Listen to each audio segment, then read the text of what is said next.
napasali ako, napa-question din ako eh. So, kumbaga, ang tataas ng mga to eh. Kumbaga, Uy, grabe ka ibang naman. level din. Sample naman. Hoy, hype ko lang ako. Anong hype ko yan? Hindi, totoo. Huwag ka masyadong humble dyan. Kasi parang siyempre, dati ko sila napapanood. Pero nung parang kinwestiyon ko rin yung sarili ko. Kumbaga, bagay ba ako sa show?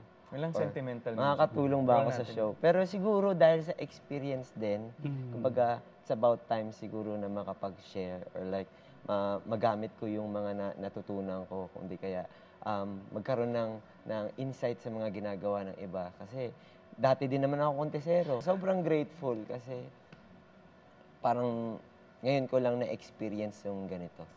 Na, kasi sa tagal-tagal mong nagtitraining, tagal-tagal mong parang, para saan ba itong pagsasayaw? Kasi maraming dancers talaga na nawawalan ng hope or nawawalan ng chance or pag-asa na para sa ang stage ba sila.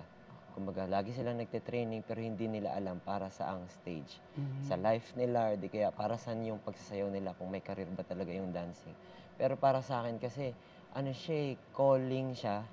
Kumbaga, pwede mo siyang maaral, pwede mo siyang, pero pag nasa puso mo talaga yung pagsasayaw, kahit saan ka pumunta, yung mata mo, yung focus mo, talagang marami kang maiisip or marami kang malalaman or mai-inspire ka lalo. So ako, para sa akin, hindi siguro dahil sa skills, kundi dahil sa heart, kumbaga. Kasi yun yung power, kumbaga, para sa akin. Para matouch mo yung tao while dancing. Hindi, mapanood mo sa TikTok, mapapanood mo, hindi naman talaga yung steps eh. Yung ginagaya nila. So, nai-encourage mo sila through your energy.